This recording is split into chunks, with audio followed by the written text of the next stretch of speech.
Salt Lake City, Utah, May 2022. Scientists at the University of Utah published a study in the journal Nature announcing the results of an extraordinary experiment.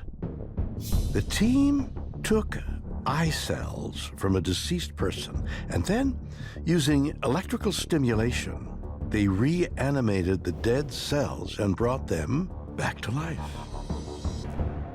Experiments like this highlight the fact that death is not always absolute when it comes to understanding what is happening in this field of the biology of death. Death is still defined per what is known as the Harvard ad hoc brain death definition as irreversible coma. But will death be irreversible for the foreseeable future? Not at all. It seems that after centuries of using sacred rites to show reverence for the deceased, humanity may be on the cusp of harnessing modern technology to make death itself a thing of the past. While that may seem like a bizarre possibility to consider, the truth is that since the 19th century, many people have tried to use science to reanimate the dead, rather than perform rituals to honor them. One of the first of these scientists was an Italian doctor named Giovanni Aldini. Giovanni Aldini used a battery to make frog legs twitch, and then moved on to sheep and pig and cow and ox. But naturally, he wanted to see what it would do to human tissue. He managed to acquire a body, and he hooked up his battery and was able to make the facial muscles contort.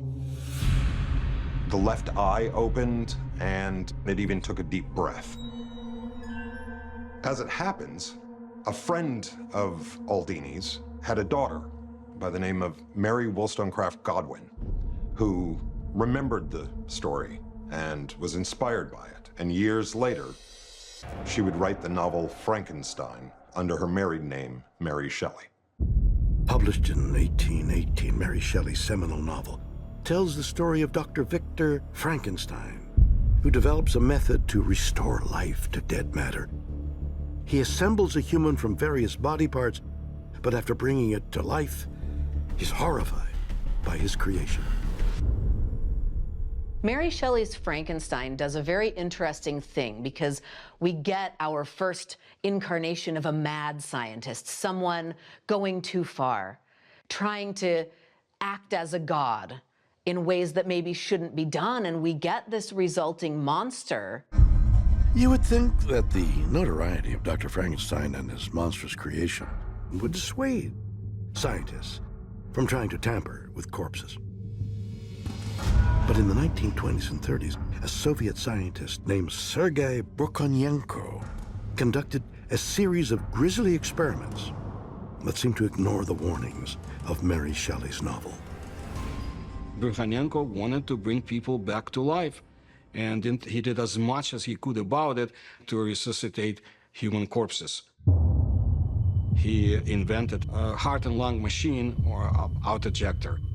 This was a novel invention because basically it allowed organs to function outside of the body.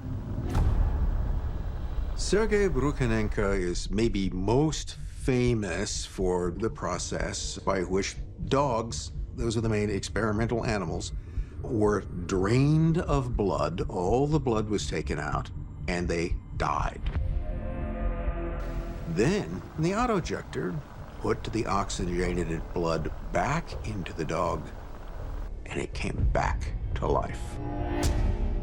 Sergei Brukhonenko set the stage for what we know as modern-day heart and lung machines that we use nowadays, and which potentially we'll use in the future for doing more ambitious research. There's a lot of cutting-edge research out there that may have a bit of an unpalatable feel to many. We're talking about the ability to regrow limbs, regrow major parts of the heart, and of course significant parts of the brain as a way to reanimate life. But if and when humanity is finally able to reverse death, what will be the consequences? Is it really a good idea to break with thousands of years of tradition by not allowing the dead to rest in peace? We have entered an era where the questions of what science can do versus what science should do is especially poignant. Funerary rites are explicitly stated to be about shepherding the soul from life into death. But if a body is reanimated, where does the soul go?